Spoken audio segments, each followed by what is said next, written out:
Fala família, tudo bom? Passando para lembrar vocês que finalmente o nosso curso saiu, um programa de aproximadamente 120 aulas que trata absolutamente tudo a respeito do universo de cripto e como operar esse mercado. Ficou interessado? Manda bala que o link está aqui na descrição do vídeo junto com um cupom com descontaço para sua compra, tá? A gente vem, mais uma vez, de um início de guerra que muitas pessoas, até no início desse conflito, botaram em discussão a possibilidade de uma terceira guerra mundial.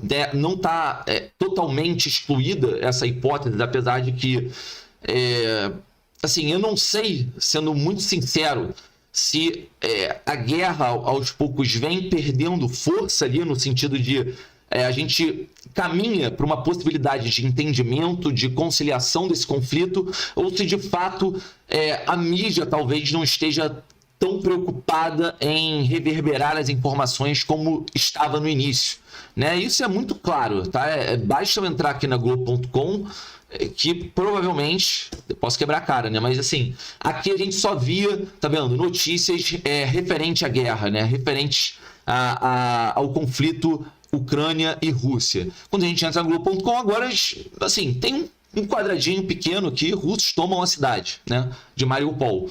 Mas você tinha um acompanhamento constante. Então, eu não sei, sinceramente, se como é que eu posso dizer assim, a cobertura da guerra, que já não é mais tão intensa, né, a guerra já não é uma novidade, ou se simplesmente a gente realmente não está tendo notícias quentes, né? Como é que eu posso dizer? Ações na guerra que, de fato, tragam uma maior preocupação global, né? Ou seja, por invasão, a possibilidade de uma invasão de um território da OTAN, seja a possibilidade de um lançamento de uma bomba de gás, enfim. Realmente não tenho ali a resposta para isso. Mas é um fato de que o macro cenário, né, o mundo não vive os seus melhores dias. Então, por conta disso, como o Bitcoin é algo que está inserido nessa lógica, ele ainda não é algo atrelado ao mercado tradicional. Mas se o mercado tradicional está receoso, se a Bolsa Americana tem motivos para despencar, muito provavelmente o Bitcoin acompanhará, porque é um processo normal de aprendizado, né? As pessoas entendem muito mais o Bitcoin hoje como um ativo que tem preço, né, volátil e que você pode ganhar dinheiro, do que propriamente entender o que é o Bitcoin e depois desse entendimento ter essa absorção de valor em que você passa muito mais a se preocupar para o longo prazo, em acumular Bitcoin. Então, enquanto a maioria do mercado não tiver esse entendimento, a gente vai ter um mercado volátil, que já é extremamente volátil, mas também, de certa forma, correlacionado com o humor, né, do mundo, digamos assim, tá?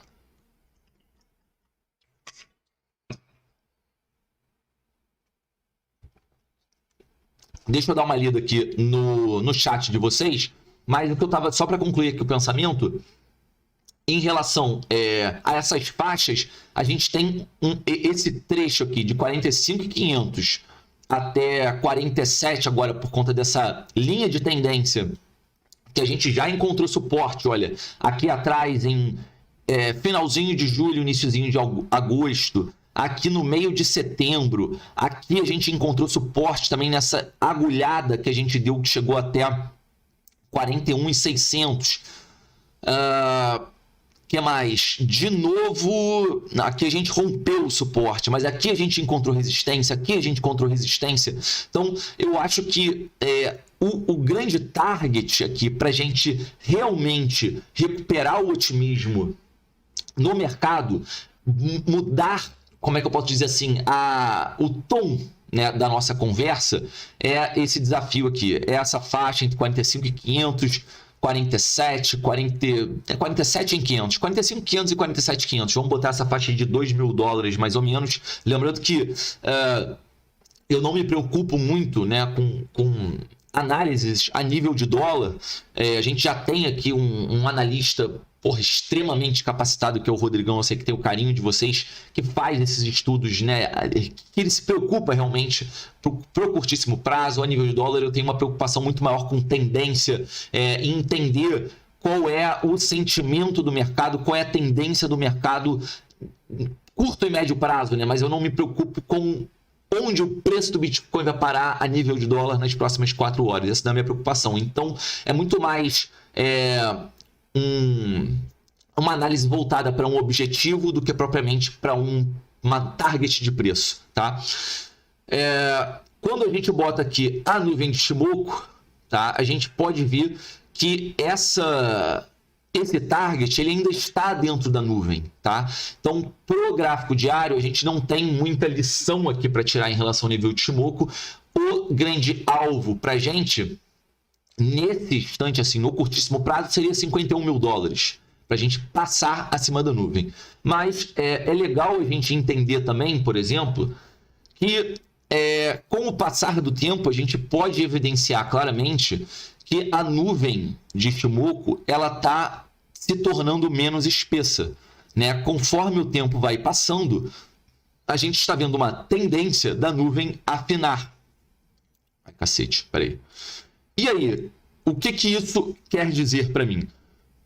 Com o estreitamento dessa nuvem, é mais viável, tá? É mais plausível que a gente tenha esse cruzamento, tá? Dessas médias. E para que eu quero o cruzamento dessas médias? Porque eu quero uma nuvem esverdeada. Se vocês forem observar, não necessariamente a gente precisa ter uma nuvem esverdeada, né? Deixa eu só pintar aqui, ó, para que a gente tenha a valorização do preço do Bitcoin. Mas, de certa forma, todas as vezes, né? E aí eu não vou voltar na história ali, mas vamos pegar aqui nos dois topos que a gente teve, tá? Quando a gente buscou romper máxima histórica, a gente tinha nuvens esverdeadas. Então aqui, nessa máxima histórica e aqui, nessa máxima histórica, a gente tinha nuvens esverdeadas, né? Para quem não sabe, de uma maneira bem simples, a cor da nuvem, ela também importa para a gente num sentido de... como é que eu posso botar de uma maneira bem simples? Terreno fértil ou não, né, para valorização de preço. Então, a nuvem avermelhada, ela é uma nuvem mais negativa, uma nuvem que dificulta essa valorização, tá? Enquanto a esverdeada, ela propõe um terreno mais fértil. Só que não adianta nada, por exemplo, a gente ter uma nuvem esverdeada e estar abaixo da nuvem de Ichimoku, tá? Então, são várias relações que a gente tem que ter aqui, vários pensamentos que são importantes, mas um deles é que claramente, todas as vezes que a gente atingiu máximas históricas, a gente tinha nuvens esverdeadas. E talvez, tá, se a gente mantiver, né, essa tendência de encurtamento, né, de estreitamento da nuvem e possível cruzamento, pode ser que até... talvez 2 meses, até uns 2 meses, a gente possa ver, né, o cruzamento dessas médias e a mudança da nuvem.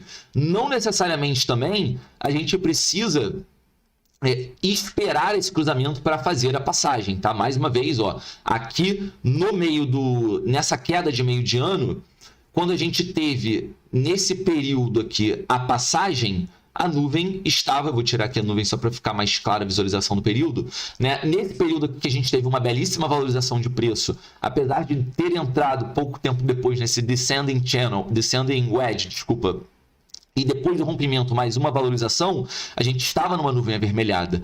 Então, é possível te copiar, né? Não identicamente, né? Mas algo semelhante, trazendo, né, as propriedades de cada movimento. Então, assim, a gente teve aqui uma correção muito mais abrupta, uma lateralização de prazo menor do que aparentemente nós teríamos aqui, tá? Ainda não ultrapassou o prazo, mas eu acho que está muito próximo de pelo menos se igualar e, consequentemente, fazer essa ultrapassagem, ou seja, talvez lateralizar por mais tempo. Mas aqui eu também considero que a gente fez uma valorização em pouquíssimo tempo, né? Então, do início de agosto, mais ou menos, até... Vamos pegar aqui. início de agosto até primeira semana ali de setembro, foram basicamente 33%, tá? Então, talvez, até por conta das propriedades dessa correção, de não terem sido tão fortes e o tempo de lateralização que a gente está tendo aqui embaixo, eu comentei, até na última live, se eu não me engano, para braço direito, que seria já extremamente positivo se a gente conseguisse encontrar suporte, né, e subindo com um movimento gradativo, encontrando suporte nessa linha de tendência.